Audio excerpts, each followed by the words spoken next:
Hello everybody, welcome back. In the last video we created our first JWT token, and now we're going to validate that token via the API. So we need to actually have a route that can accept tokens for validation. So we're going to have basically an auth check route. So let's go ahead and create that check.go. We'll go ahead and just, let's see here. It's going to be a post route as well. So let's go ahead and just steal. Let's go ahead and steal. We'll just steal this for now. So package.routes and check. There we go. And then we'll call it check. And this is check this route verifies authentication. Okay, so this is going to be a it's going to grab the off the header. It needs to grab the authentication. So we're going to need to get it off the header. So let's see here. Token val r dot header dot get x app token. So remember earlier in the router we had assigned this stuff. Where's that out? Routes? No, it was in the probably in the server here. Oh yeah, we had set up our handler to allow these headers up here, and one of those headers I talked to you about was this X app token. Well, that's where we're going to store. Whereas one of the allowed headers where we're going to store our token. So when you make a request, you're going to store your token in that header, and then the server is going to grab that and verify that it's actually valid. Okay, so let's see here. So we're going to say, we're also going to allow them to pass it in via the URL query as well. So, well, no, we'll just do it via the header for now. And then, let's see here. So we'll say, let's see, we want to get data from tokens. So we'll say user. Let's go ahead and create that function first. So before we go do that, so into why is it complaining about? Yeah, we'll get user, relax.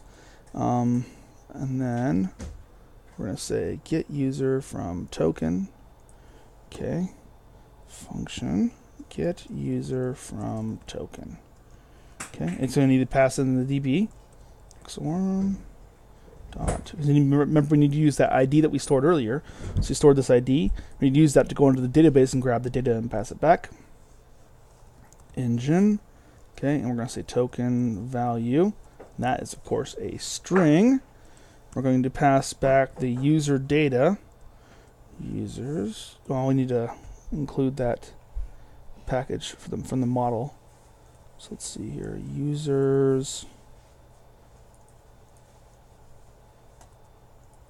And we were using learning project API, and that was models users.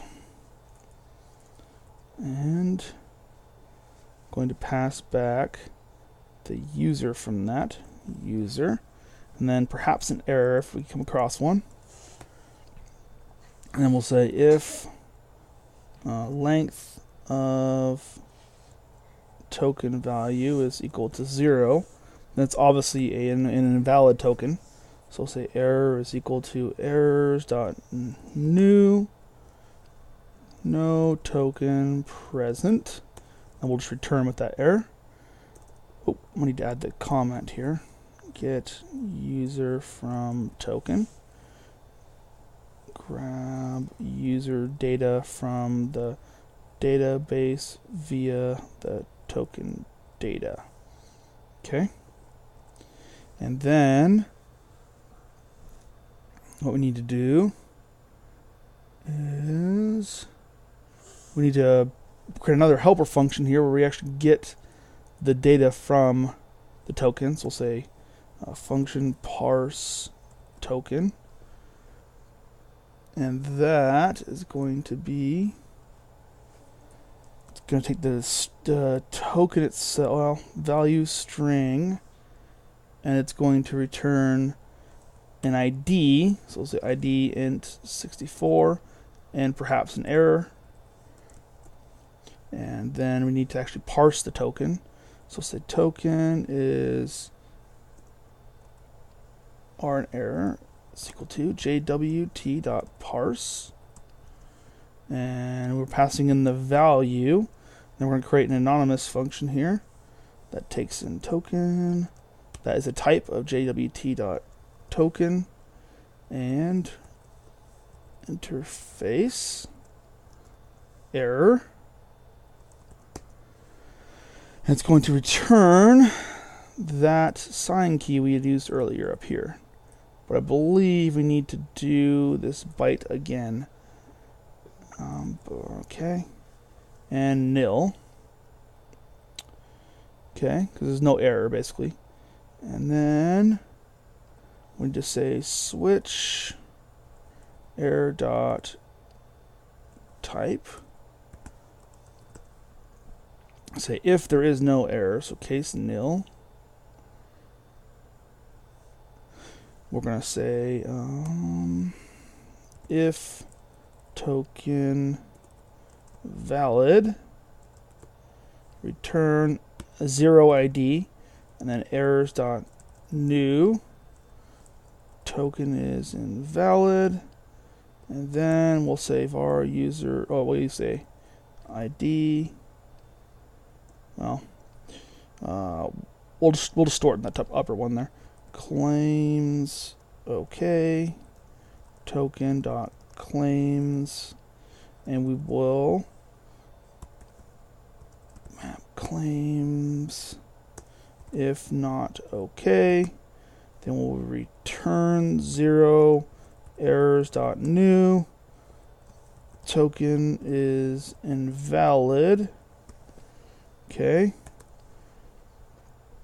And then we need to actually grab. So basically, we're grabbing this claims data out of the token, and then we need to actually grab the ID out of that token.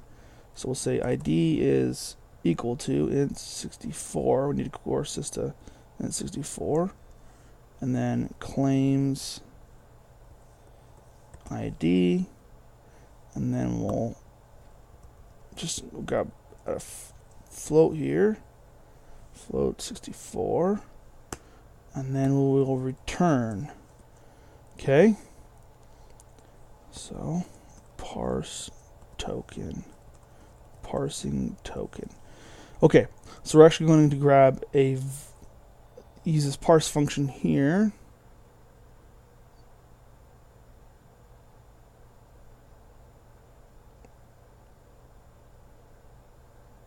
Let's see here, JWT. Okay, so we'll say user ID error, parse token. We pass in the token value, like so. If error is not equal to nil, then we'll say error is well. We don't actually want to pass back the actual error that came from this parse token. We want to give a user-friendly error, because that's going to be some nasty JWT error. So we'll say if their user ID is not valid, then we'll say errors.new token is invalid, and then we'll return. But for our sake, we're going to actually log that in case we need the data later on.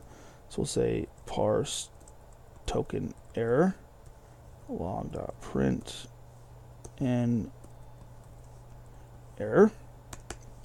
Okay, if user ID is less than 1, same thing. So we'll say error equal to errors dot new token is missing required data, and then we'll also return there as well.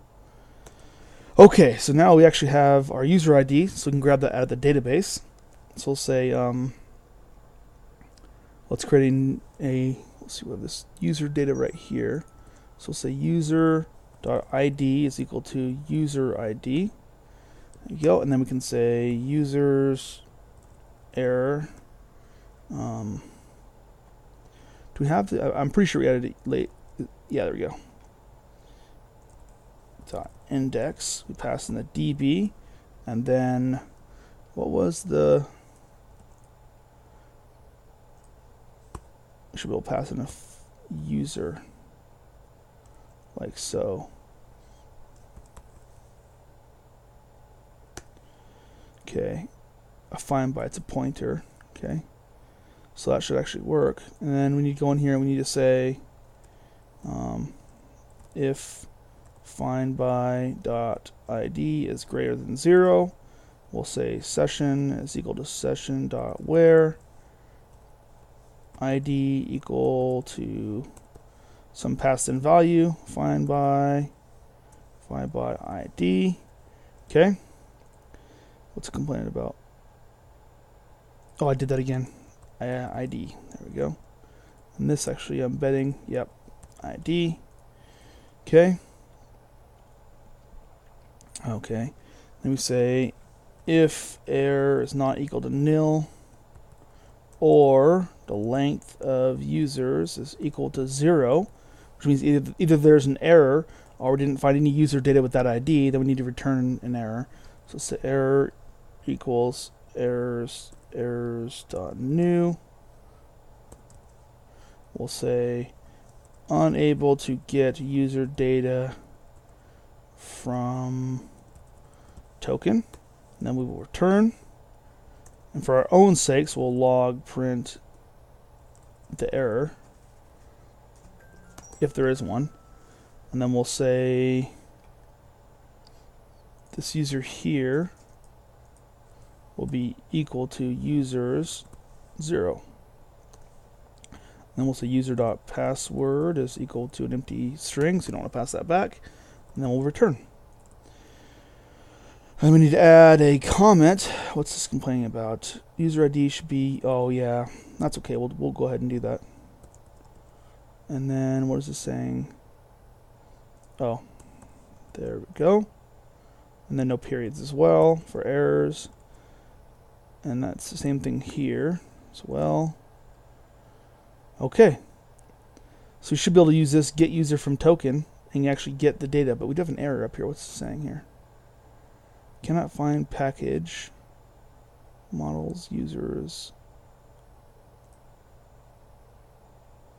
Oh, project. There we go. And this guy up here, error. Oh, error. Okay, one more error.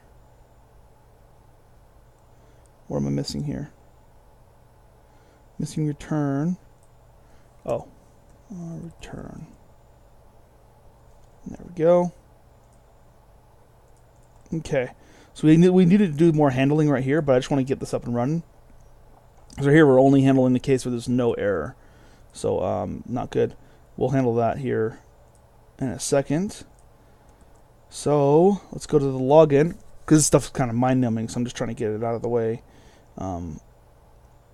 So we should be able to do a check here. We need to go grab the JWT package that we created up here, and then we should be able to say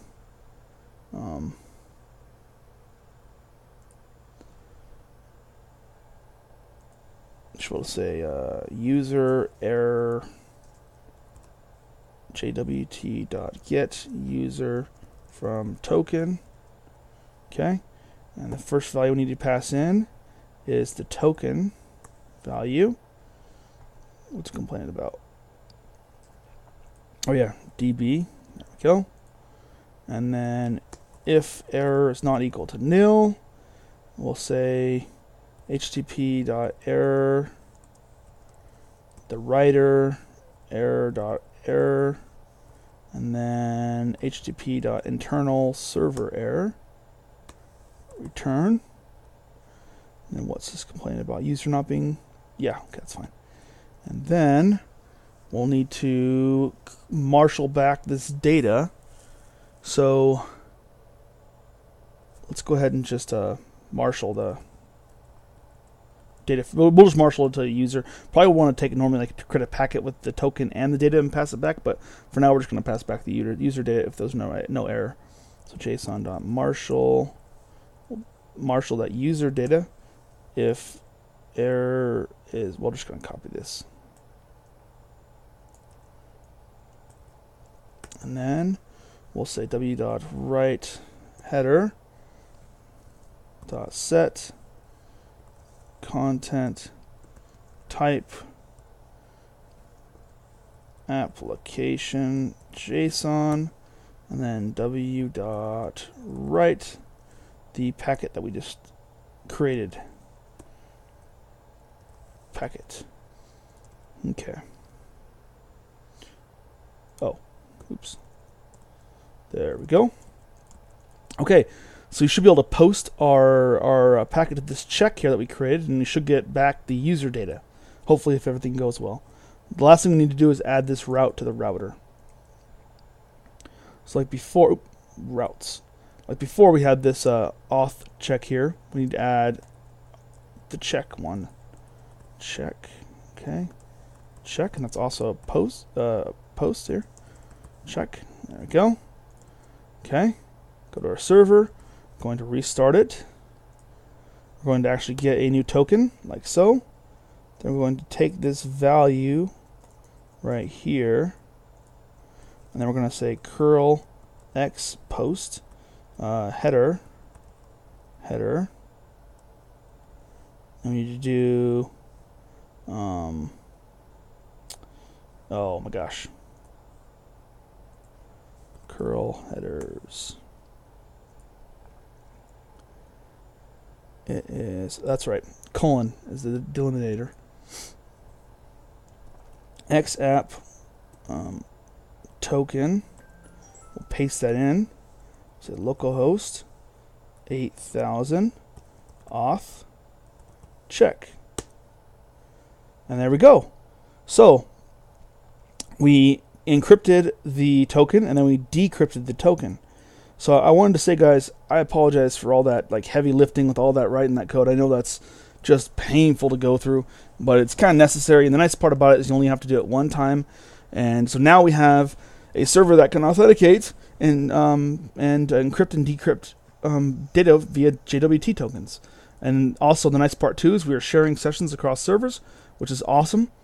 So anyway, thanks guys, and I will see you in the next video. I just wanted to mention that I actually created a Patreon account, and feel free if you want to go there and take a look. By all means, I'll post it in the description. And thanks for all your support, and I'll see you guys next time.